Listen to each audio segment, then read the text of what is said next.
Hello, and welcome to the Esoteric Survivalist.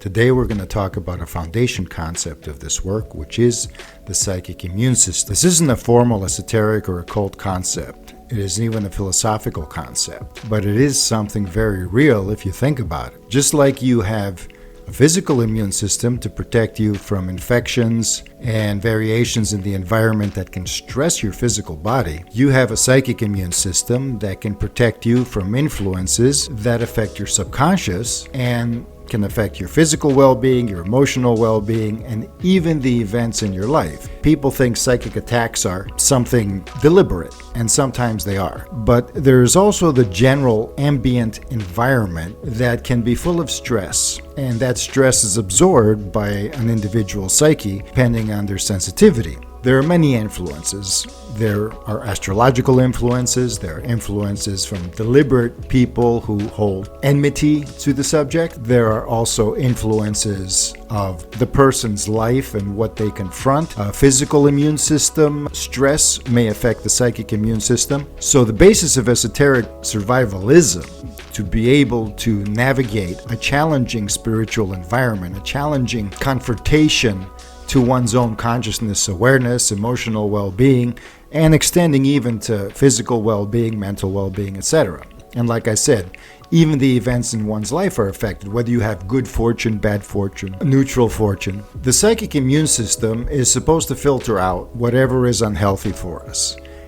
It isn't a matter of denying oneself, one's own emotions, one's own thoughts. However, there are certain toxic influences that need to be filtered. Just like the conscious mind filters out influences that are relegated to subconscious perception, so does the subconscious mind, when aligned properly, when the conscious mind supports it, will bolster the psychic immune system, which is natural in all of us. However, stresses from life, early conditioning, trauma, and other factors can, especially general social stress, can undermine the psychic immune system. Being put down, being bullied chronically, all of these things undermine the psychic immune system. So we will talk about all of that. However, it's going to be a foundation concept in order to travel through, to navigate the 4 levels that I talked about in the previous presentation. And more specifically,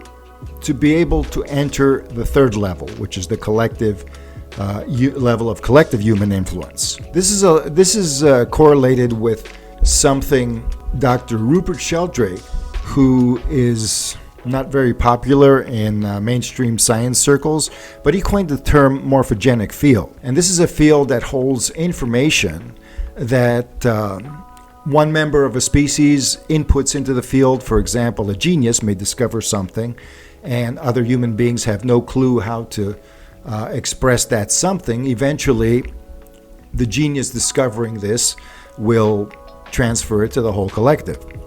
An example is a famous experiment done in Japan with monkeys. On one island, monkeys would be able to wash, some monkeys learned to wash sweet potatoes. They had a mountain of sweet potatoes, a pile, and so eventually one monkey started washing them because they were dirty, and then the salt water made them taste better, I guess.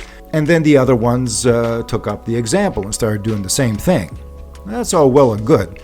But what happened was that monkeys in other islands that had no physical contact with this one would take up the same habit. That's the simple example. So when I say genius, the first monkey that washed the sweet potato was the genius, a genius trigger. Now, obviously, this can occur in reverse, where you have trauma affecting members of a society. And even if one individual is traumatized, depending on what kind of trauma this is, it can transfer to others. This isn't evident in human society because we are so separate from each other, and people's dispositions vary by degrees and types. So some people will filter it out, some individuals of a species will filter it out, and some won't. Mammals also have a sort of psychic immune system, but it's different than that of humans, who are more individuated. Individuation has its drawbacks because you don't have the benefit of collective support or the group mind of a species, shall we say. But you are also much more vulnerable to influences because you don't have that support. However, if you can maintain a strong individual presence, you will have a strong psychic immune system. People with strong personalities, people with definite beliefs, people with well-defined values, all of these things contribute to to a strong psychic immune system. So we have what we might call soul nourishment, which isn't the same as physical nourishment.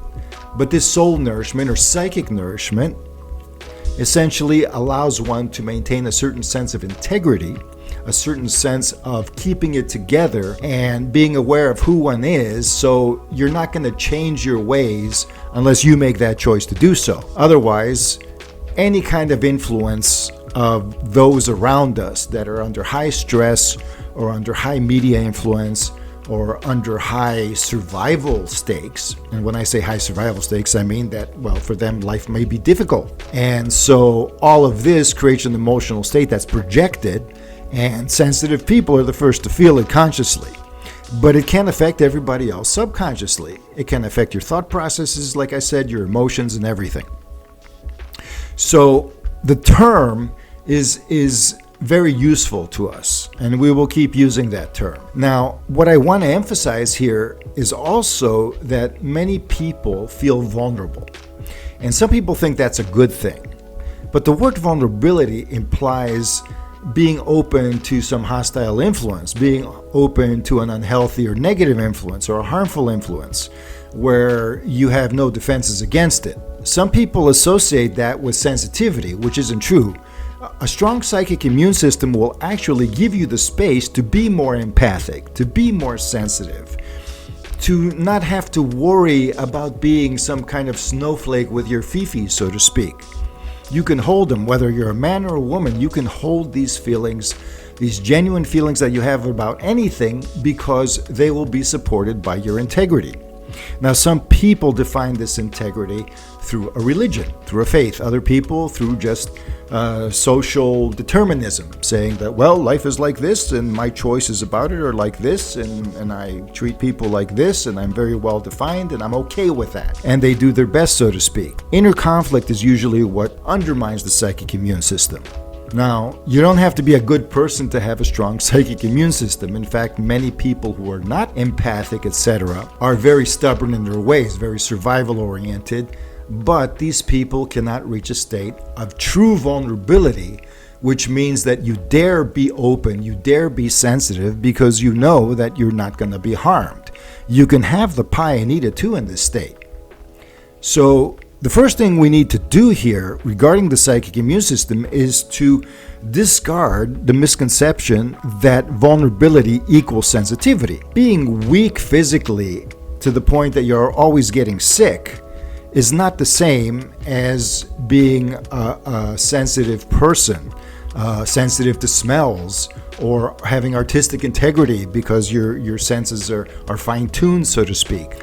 At the same time, being strong as a person doesn't mean you're coarse, and it doesn't mean you're rough around the edges or anything like that, psychically speaking. So it's very difficult to, and I'm speaking at the psychological level. I haven't gone to level 2 yet. See, this is why these levels are important to know. Vulnerability is something that we're going to go for, not as vulnerability in the sense that we're going to be attacked or open to hostility, but vulnerability in the sense of it can feel that way in the beginning because we're like releasing the hard skin that's supposed to protect us, but it doesn't, it just insulates us. A strong psychic immune system can be attained without having that hard shell. How this happens? Well, there will be some pointers in the next video because that's all the time we have for now. What I want to add, however, is that along with vulnerability, that we will not get into occult esoteric techniques for now. We will mention them, and we'll mention how they affect us. For example, mantras, or the power of the word, the power of the breath, the power of relaxation, the power of inner focus. All of these things require a certain practice. But for now, at the psychological level of esoteric survivalism, we will talk about maintaining a coherent state of presence mentally, maintaining integrity, maintaining stability and equilibrium. And this may not be attainable immediately, but it is a beginning. It is a start. Like I said, I am not claiming to be a therapist of any kind. I'm just giving a few pointers to people who are possibly aware that there is more to heaven and earth than conventional materialistic philosophy and worldviews, even including rationalism and objectivism and all of those. So tune in next time and we'll go deeper in this topic. For now, thank you for listening, and like and subscribe if you enjoyed this and want to hear more. We're going to go through all of this stuff one step at a time. Like I said, eventually, once we accumulate enough and move into level 2, these videos are going to probably get a little longer because there's more to talk about, and cutting it off so soon might be a little problematic. So for now, thanks for listening. Magus out.